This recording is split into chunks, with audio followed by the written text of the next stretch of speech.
Assalomu alaykum, hurmatli kanalimiz a'zolari. Bugun sizlar bilan Ptolomey teoremasi haqida gaplashamiz.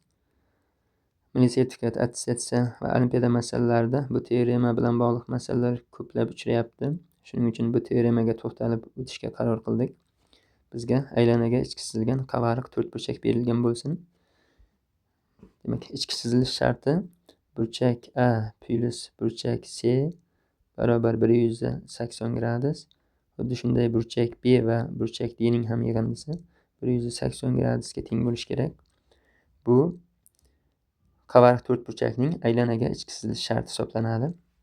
Teorema nima deydi? Ya'ni teorema nima haqida desak, to'rtburchakning tomonlari A, B, C va D bo'lsin. Diagonallari mos ravishda D1 va D2 ga teng bo'lsin. Ptolomey teoremasi shunday deydi: diagonallar ko'paytmasi qarama-qarshi tomonlar ko'paytmasining yig'indisiga teng. Ya'ni D1 ko'paygan D2 teng A ko'paygan C plus B ko'paygan D ga.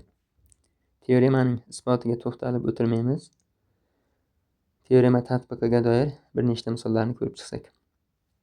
Demak, birinchi masalamizda aytayapti: aylanaga muntazam uchburchak ichki chizilgan. AC kichik yoyda AD barobar 5, DC barobar 3 tenglikni qanoatlantiradigan D nuqta olingan bo'lsa, BD kesma uzunligini toping deb masala qo'yilyapti.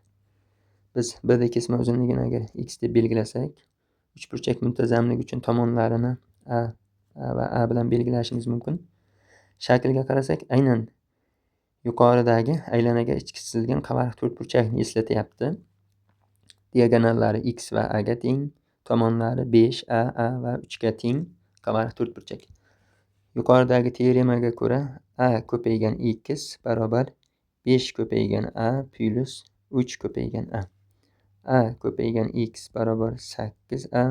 Bu yerdan A'lar qisqarib ketib x barobar 8 ekanligi kelib chiqadi.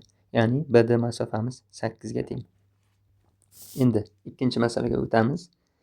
Bizga ABC to'rtburchakli uchburchak berilgan. AC gipotenuzasiga kvadrat yasalgan.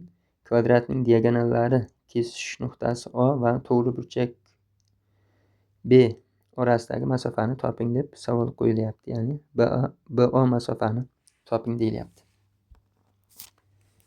Biz A, B, C, O nuqtalar orqali bitta aylana yasasak,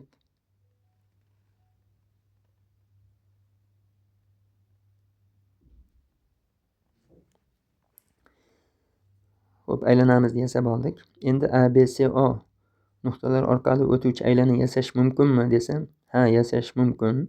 Chunki B burchagimiz 90, AOC burchagimiz ham 90 gradus bo'ladi. Sababi kvadratning diagonallari 90 gradus burchak ostida kesishadi. AB e'tibor bersak, bu yerda burchak ABC plus burchak AOC 180 gradus. Demak, aynan AOCB qavariq to'rtburchakka aylana tashqi chizish mumkin. Aylana tashqi chizish mumkin bo'lsa, yana Ptolomey teoremasi o'rinli. Demak, bu masalamizni ham yuqoridagi teorema bilan hal qilamiz. Dastlab Pifagor teoremasiga ko'ra AC kesmani o'nligini bilsak bo'ladi. Demak, kvadratning ham tomoni 10 ga teng.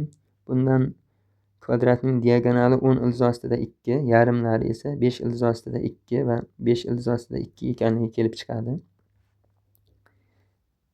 Bizdan so'ralgan BO kesmani y deb belgilaydigan bo'lsak, diagonallari 10 y ga teng bo'lgan, tomonlari esa 6, 8, 5 ildiz ostida 2, 5 ildiz ostida 2 ga teng bo'lgan qavariq to'rtburchak hosil bo'ldi. Teoremaga ko'ra 10 ko'paygan y barobar 6 ko'paygan 5 ildiz ostida 2 plus 8 ko'paygan 5 ildiz ostida 2. 10 y barobar 14 ko'paygan 5 ildiz ostida 2, y barobar 7 ildiz ostida 2 degan javobga kelamiz. Demak, BO masofa 7 ildiz ostida 2 ga teng ekan. Biz demak yuqorida Ptolomey teoremasi va uning tatbiqiga doir ikkita misolni qarab o'tdik.